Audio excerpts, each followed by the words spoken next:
All right. All right. Oh, wait.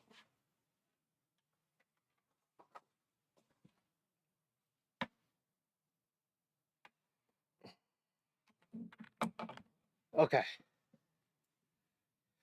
Test. Nice. All right.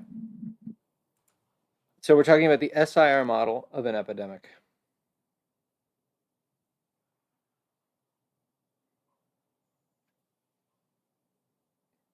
This problem 11 was really clever.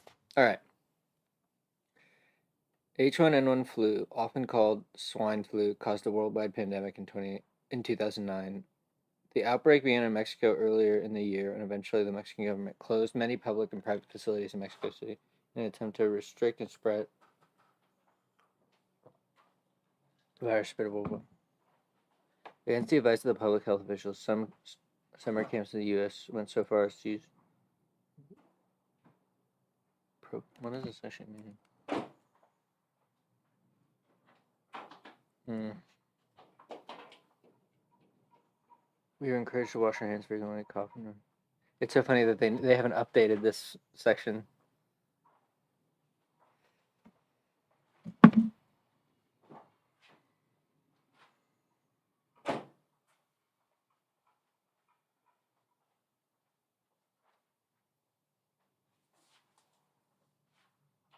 The spread of a contagious disease through a population involves intricate interactions from the level of populations down to the level of individual cells and viruses.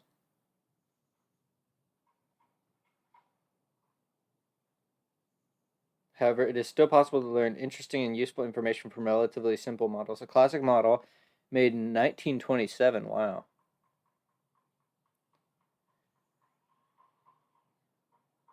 It's pretty amazing. I mean, to think about the history of calculus, people really started to apply differential equations.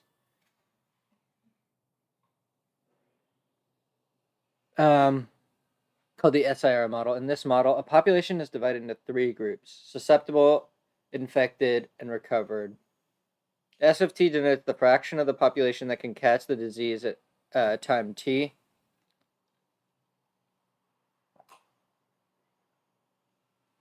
I is the infected, and R is the recovered, and cannot catch it again. This model is appropriate for the spread of a flu epidemic since once a person has a particular strain of flu, their immune system prevents them from catching that strain again. Since flu spreads fairly quickly, we can assume that time is measured in days. While most people recover from the flu fairly easily, there is a low mortality rate. Those who do not survive are included in R of t. We assume everyone in the population is either susceptible, infected, or recovered. So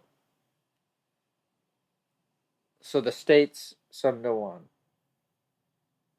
In addition, we assume that the disease spreads relatively quickly, so it is reasonable to assume that the only change in the size of these groups is due to the disease. To set up the model, we make some more specific assumptions. First, we assume that the rate that the susceptible and infected interact is proportional to both the number of susceptibles and the number of infected.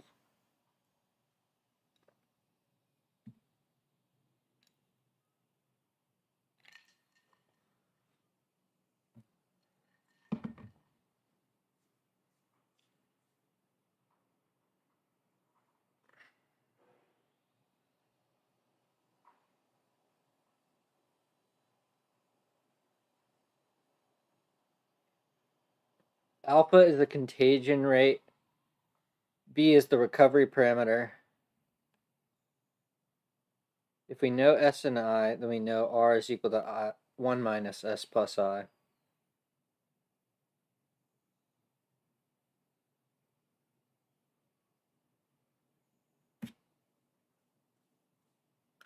The equilibria of this system, the planar system without recovered,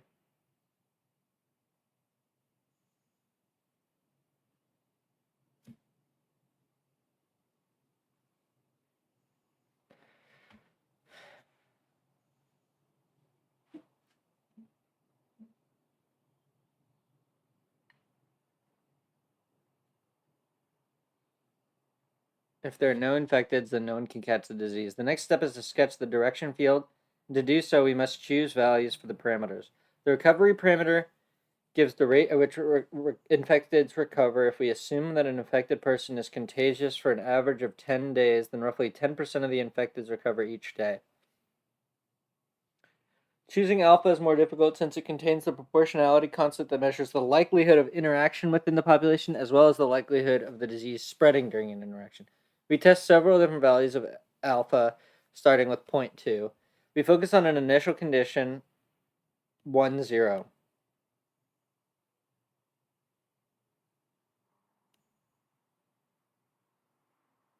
Oh, almost 1, 0, with the infected quite low.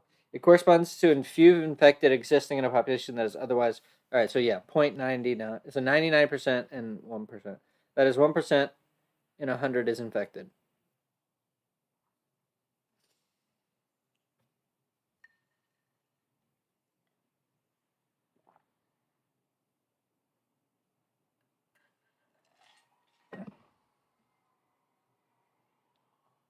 The number of IIT grows initially, it peaks.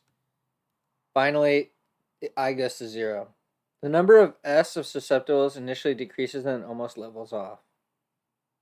Note that S does not go to 0. Rather, it tends toward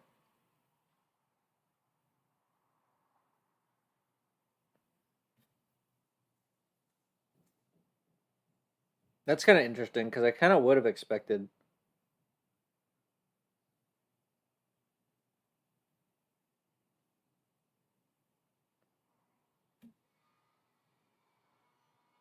In terms of the disease, the model predicts that the percentage of the population that is infected will reach a maximum of approximately 15% after 45 days and then quickly decrease to close to 0 after 100 days.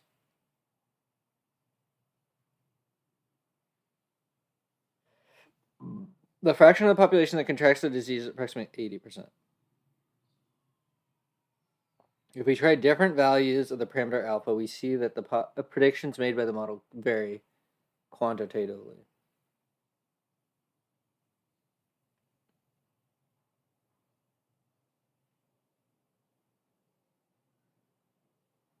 Okay.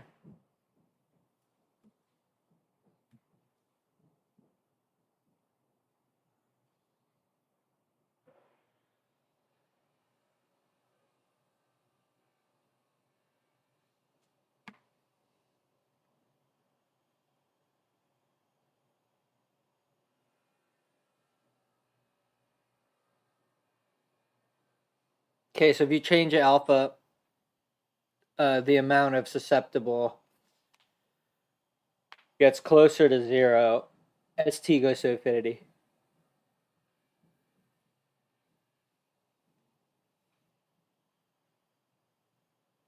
If we write the SIR system as minus alpha SI and alpha S minus beta I,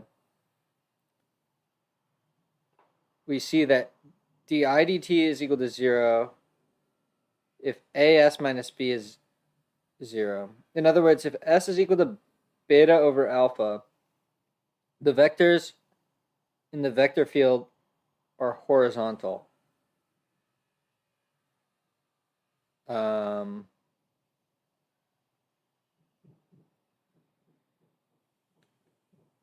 Horizontal, because infected is not changing. But susceptible is? Wait, how is that possible?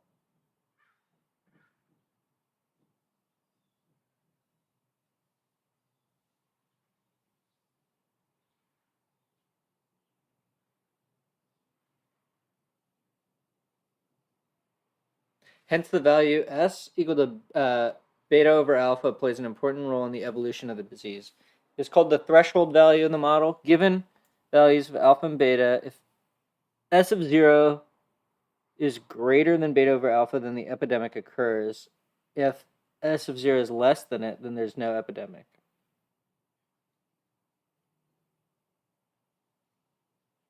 The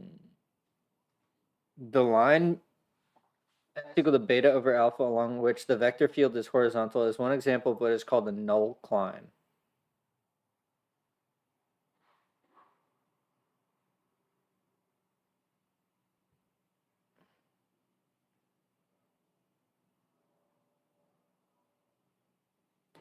Phase plane analysis and numerical simulation solutions of the SIR model give insight into the evolution of a flu epidemic.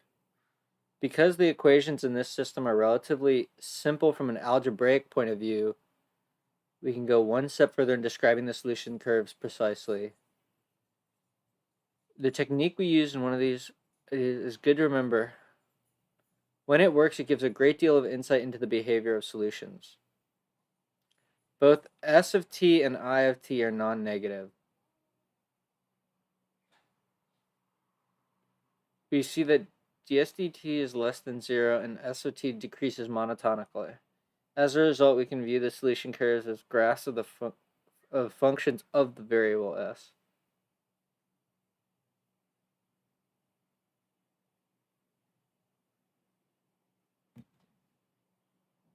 Wait, why is di? Oh, di ds. Interesting.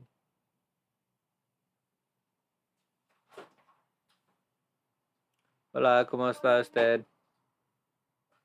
The differential equation we get is one we can solve by integrating both sides with respect to s. Oh.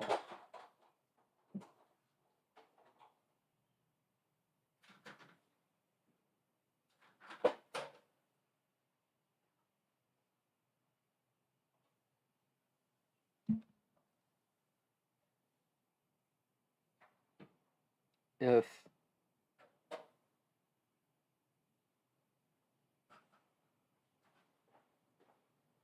I have 1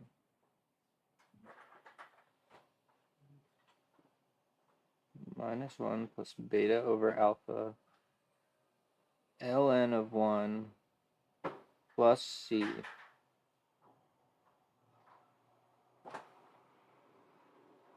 In this case, it makes sense to take c equal to 1. We obtain the function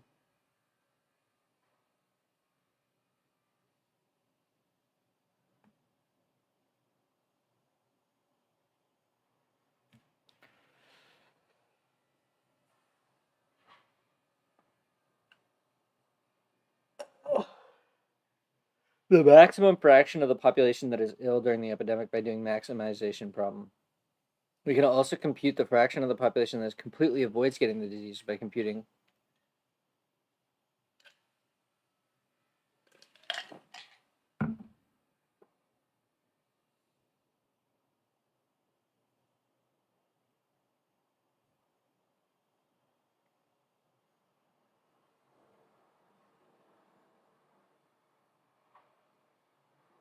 Now, let me get some more coffee.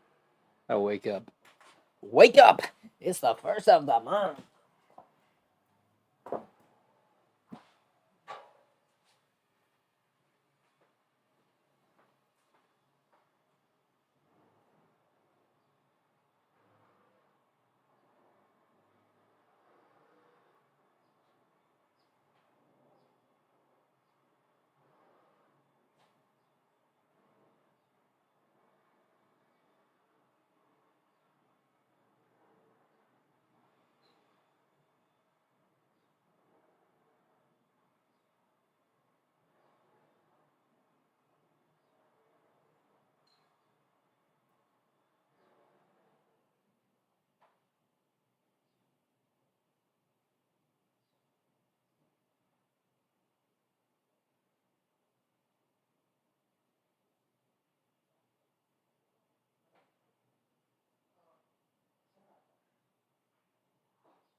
Man, I swear there's something so... Oh, yeah. Hey, Raman. Okay, the book that we are covering is Differential Equations by Blanchard. I have it in the title. Differential Equations Blanchard. That is the name of the book. And we are going to be doing the exercises shortly.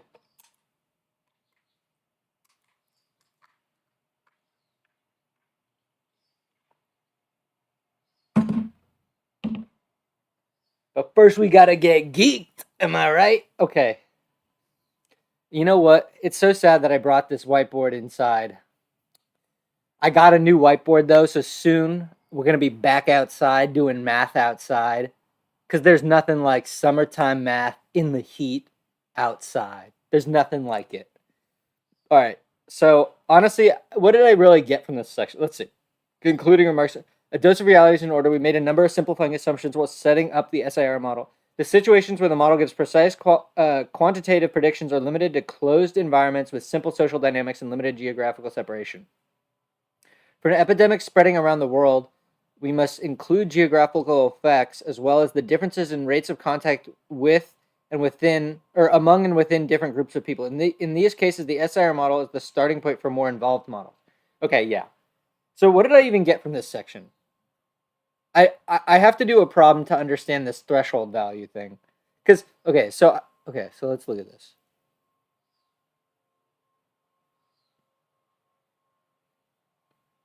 I don't understand how it's possible that the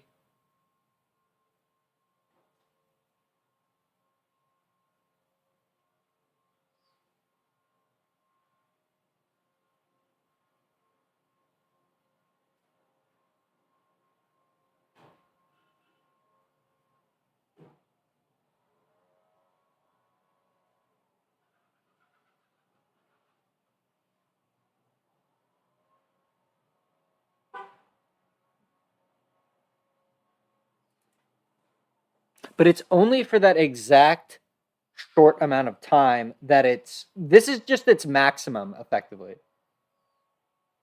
Okay, so that's really what they're saying is that,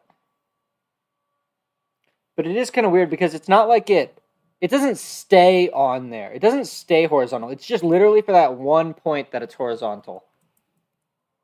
Okay, so now we can probably get into, okay, and then this whole thing, I didn't really get this integration. I'd have to do an example. Let's see, where's my,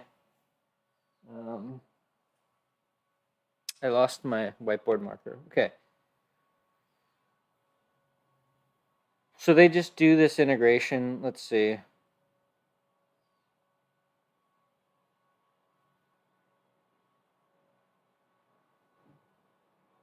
So this cancels out, it becomes -1. Oh no, did my camera just do it? My camera keeps freezing up. I don't really know why it does that.